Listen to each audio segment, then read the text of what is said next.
વિદ્યાર્થી મિત્રો કેજે એજ્યુકેશન ચેનલમાં આપનું સ્વાગત છે।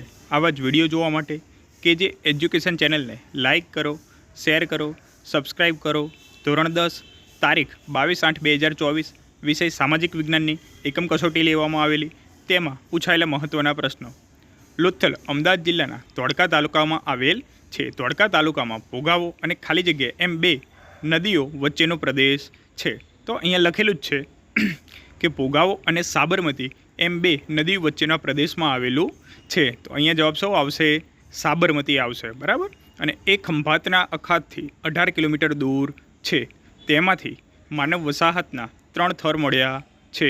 નગરના પૂર્વ છેડે નીચાણવાળા ભાગમાં ભરતીના સમયે વહાણ લંગારવા માટે મોટો ધક્કો એટલે કે આપણે કહી શકાય કે બંદર કે ડોકિયાર્ડ બાંધવામાં આવ્યો હતો। આ લોથલની વિશિષ્ટતા છે।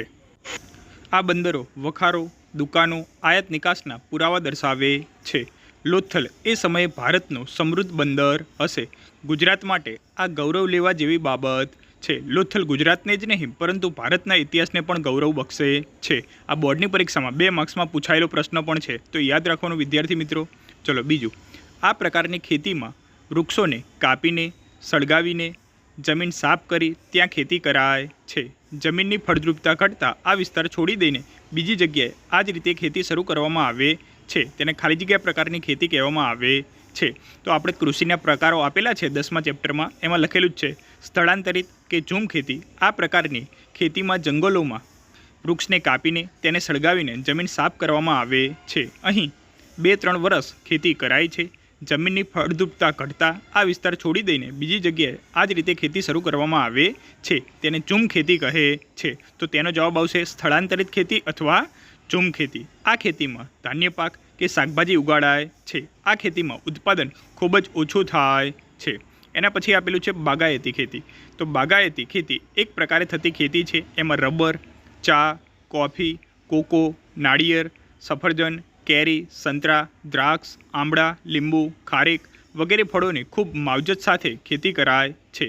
આ પ્રકારની ખેતીમાં વધુ મૂડી રોકાણ, કુશળતા, તકનીકી જ્ઞાન, યંત્રો, ખાતર, સિંચાઈ, પરિરક્ષણ, સંગ્રહણ અને પરિવહનની પર્યાપ્ત સુવિધા હોવી જરૂરી છે। એ જ પ્રકારે બીજી એક ખેતીનો પ્રકાર છે આદ્ર ખેતી। જ્યાં વરસાદનું પ્રમાણ વધુ હોય, સિંચાઈની સગવડ પણ વધુ હોય તેવા વિસ્તારમાં આદ્ર ખેતી કરવામાં આવે છે। વરસાદ ન પડે કે ઓછો પડે ત્યારે સિંચાઈ દ્વારા વર્ષમાં એક કરતાં વધુ પાક લઈ શકાય છે। જેમાં ડાંગર, શેરડી, કપાસ, ઘઉં અને શાકભાજીની ખેતી કરાય છે। આના સિવાય પણ આપણે બીજા ઘણા બધા પ્રકાર છે કે આત્મનિર્ભર ખેતી, સૂકી ખેતી। ચલો ત્રીજું, રોટલી, ભાખરી, સેવ, શીરો, લાપસી, લાડુ, સુખડી, પાઉં, પૂરી, કેક, બિસ્કિટ વગેરે અન્ય વાનગીઓ બને છે। આથી જ ખાલી જગ્યાને અનાજનો રાજા કહેવામાં આવે છે। તો આપણને ખબર જ છે કે ઘઉંને અનાજનો રાજા તરીકે ઓળખવામાં આવે છે। ઘઉં એ સમશીતોષ્ણ કટિબંધીય રવિ પાક છે। ઘઉંના પાક માટે કાળી કે ફળદ્રુપ ગોરાડુ જમીન, 75 સેમી વાર્ષિક વરસાદ જરૂરી છે। સિંચાઈની મદદથી ઓછા વરસાદવાળા ભાગમાં પણ ઘઉં ઉગાડવામાં આવે છે।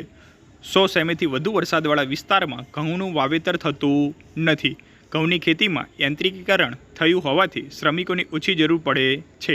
આપણે કહી શકાય કે હરિયાળી ક્રાંતિ થઈ હતી, બરાબર। એમ સ્વામિનાથન હરિયાળી ક્રાંતિના પિતા તરીકે ઓળખવામાં આવે છે। તો ઘઉંનું ઉત્પાદન લગભગ બમણું થયું છે। તો આપણે કહી શકાય કે ગુજરાતમાં ભાલ વિસ્તારમાં ભાલિયા ઘઉં પ્રખ્યાત છે। મોસ્ટ આઈએમપી વિદ્યાર્થીઓ યાદ રાખજો।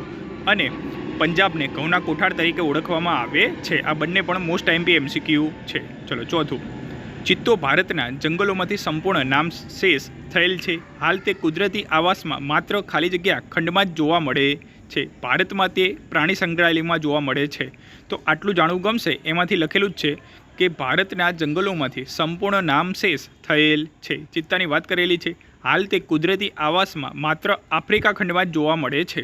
તો કયા ખંડમાં જોવા મળે? ફક્ત આફ્રિકા ખંડમાં જોવા મળે છે। અને ભારતમાં તે પ્રાણી સંગ્રહાલયમાં જોવા મળે છે। તો જવાબ આવશે આફ્રિકા ખંડ। એના સિવાય ઉપર આપેલું છે હાથી પરિયોજના। તો આપણે યાદ રાખવાનું કે 1992માં પ્રોજેક્ટનો આરંભ થયો હતો। તેનો મુખ્ય હેતુ હાથીઓને તેમના કુદરતી આવાસમાં સંરક્ષણ આપવાનું અને તેમના કુદરતી નિવાસ સ્થાનને તેમના સ્થાનાંતરના માર્ગોનું સંરક્ષણ કરવાનું હતું, બરાબર। તો 26 જેટલા સંરક્ષિત વિસ્તારો નક્કી કરવામાં આવ્યા હતા। ચલો દર્શાવવાનું છે કે ભારતના મુખ્ય 2 સૂર્યમંદિર તો કોણાર્કનું સૂર્યમંદિર અને એવું જ બીજું કયું આવશે તો વિદ્યાર્થી મિત્રો આવશે મોઢેરાનું સૂર્યમંદિર. તો ગુજરાતના મોઢેરા અને મોઢેરા આવશે મહેસાણા જિલ્લા ખાતે સૂર્યમંદિર આવેલું છે. એ ઈસવીસન 1026માં બાંધવામાં આવેલું હતું. સોલંકી વંશના રાજા ભીમદેવ પ્રથમ દ્વારા બંધાયું હતું. આ મંદિરનું પ્રવેશદ્વાર પૂર્વ દિશામાં છે, જેના કારણે સૂર્યનું પ્રથમ કિરણ મંદિરની છેક અંદર ગર્ભગૃહમાં રહેલી સૂર્ય પ્રતિમાની મુગુટની મધ્યમાં રહેલી મણી પર પડતા સમગ્ર મંદિર પ્રકાશથી જળ અડી ઉઠતું અને સમગ્ર વાતાવરણ જાણે કે દિવ્યતા પ્રગટતી. આ મંદિરમાં સૂર્યની 12 વિવિધ મૂર્તિઓ અંકિત થયેલી આજે પણ જોઈ શકાય છે. આ મંદિરનું નકશીકામ ઈરાની શૈલીમાં થયેલું છે. મંદિરની બહારના જળકુંડની ચારે બાજુ નાના નાના કુલ 108 જેટલા મંદિરો આવેલા છે. ત્યાં ઉષા અને સંધ્યાકાળે પ્રગટતી દીપમાલાને લીધે એક નયન રમ્ય દ્રશ્ય ઊભું થાય છે. જો મોઢેરાનું સૂર્ય મંદિર બોર્ડની પરીક્ષામાં 2 વાર પૂછાયેલો પ્રશ્ન છે, તો વિદ્યાર્થી મિત્રો યાદ રાખજો. ચલો ત્રીજું, અબુલ ફઝલે લખેલા 2 ગ્રંથ. તો પહેલું છે અકબરનામા. આના સિવાય બીજો કયો ગ્રંથ લખેલો છે એ તમારે કહેવાનું છે. અને ઉપર બીજું હતું કે મહાકાવ્ય, તો એક આવશે રામાયણ અને મહાભારત. મોટે ભાગે આપણે કહી શકાય કે ફારસી ભાષાનો વિકાસ થયેલો એ સમયમાં અબુલ ફઝલે આઈને અકબરી અને અકબરનામા લખ્યું હતું. તો અહીંયા આપણે જવાબ લખવાનો હતો આઈને અકબરી. આઈને અકબરીમાં ભારતીય રીતિ રિવાજો, શિષ્ટાચારો, ધર્મદર્શન, આર્થિક સ્થિતિ અને જીવનમાં લગભગ તમામ પાસાનું વિસ્તૃત વર્ણન કરવામાં આવેલું છે. બરાબર, તો આઈને અકબરી આવશે. ચલો ચોથું, ગુજરાતમાં આવેલ 2 પ્રાચીન નગરો. તો લોથલ અને એના સિવાય તમે ગમે તે લખી શકો, ઘણા બધા છે. રંગપુર છે, ધોળાવીરા છે, રોજડી છે, કુંતાસી છે.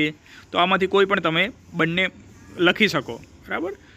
તો વિદ્યાર્થી મિત્રો 2024, 23, 22 અને 21 તો છેલ્લા 4 થી 5 વર્ષમાં બોર્ડની પરીક્ષામાં પૂછાયેલા વિજ્ઞાન અને સામાજિક વિજ્ઞાનના પ્રશ્નો તેમજ દરેક ચેપ્ટરના મહત્ત્વના બોર્ડની પરીક્ષામાં પૂછાયેલા અને પૂછાઈ શકે તેવા પ્રશ્નોનું સોલ્યુશન જોવા માટે આ ચેનલને લાઇક કરો, શેર કરો, સબસ્ક્રાઈબ કરો.